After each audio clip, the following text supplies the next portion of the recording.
It's unfortunate that those people who were here first or earlier are now have to succumb to the idea that people from California with a lot more money are beating them out on home purchases. Yeah. And it's driving the price of homes up.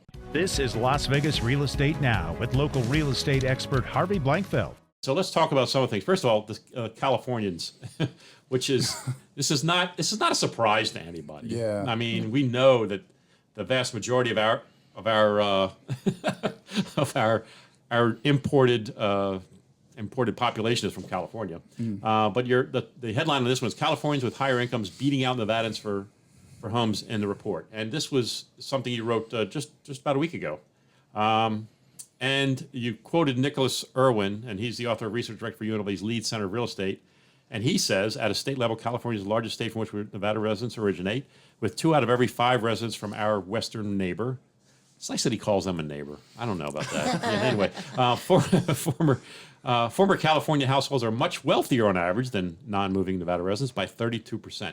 So what's happening, Patrick? So tell me what's happening with that. Well, this is obviously something that goes back decades. You know, Californians have been moving to Nevada since, I don't even know how far back it would go when the trend first started. But I moved here in '93, and at the time there were about a little over 700,000 people in the valley. yeah, And now we're at 2.4. I Right. mean, something like that. So it's almost quadrupled in that time. Yeah. And so when I got here, there wasn't as much.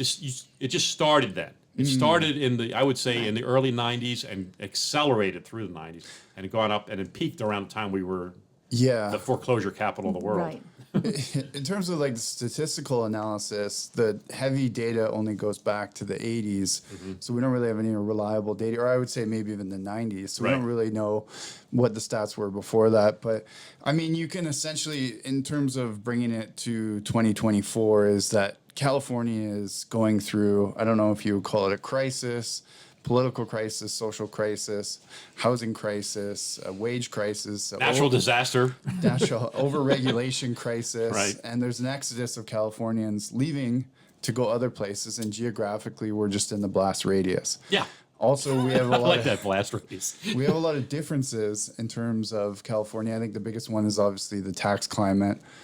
And then, but the problem is that our purchasing power is just nowhere near what I think the average home in Las Vegas or Los Angeles is over $1 million, like 1.1. Right. And here it's like what, 480 for a single family. 480, yeah. Yeah. And then the average income in Southern California is 95K. And here it's a household is like 65. Right. If you're lucky. Yeah. So it's just essentially, Yeah. economics coming into play, right? Yeah, that I mean, you're hitting it right on the money. That's what we're seeing. That's what we're seeing here right now. Carly keeps taking my mouse away from me. Yeah, so I mean, so look, this is what capitalism is about. I mean, Yes. we understand that. It's unfortunate that those people who were here first or earlier are now have to succumb to the idea that people from California with a lot more money are beating them out on home purchases. Yeah. And it's driving the price of homes up. I would say this is obviously something that's going to continue happening Yeah. unless the state decides that they want to introduce like an out-of-state tax.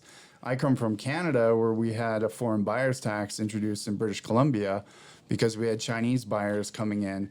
And we're talking multi-millionaires and Oh, sure. billionaires who could essentially just buy an entire street. Yeah.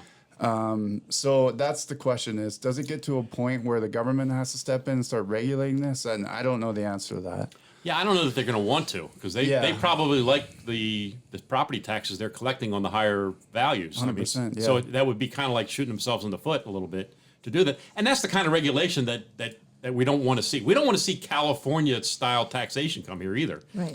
Certainly we don't want to see income tax. That's something we don't. And I've heard people say, well, all the Californians are coming here, so eventually we're going to have income tax. Nuh-uh. No, I don't see that at all. No. One of the reasons they're coming here is so they don't have to do that. Exactly. That's so I've heard that threat, that concern. I don't believe it for a minute. And our state is solvent. I mean, financially, 100 times better than California. Right Yeah, now. and the thing that I hear pretty frequently is people talking about California 2.0. I just did a story. There's a tech summit every year where they basically try to entice California millionaires in the tech sector to come and move shop and live in Las Vegas and Nevada. Right. And they all say the same thing is that they're leaving California for a reason. and trying not to replicate California and Nevada. So there does seem like there's Absolutely. a conscious effort to be Yeah. like, we obviously, something's going wrong with this model. Right. We don't want to replicate it here.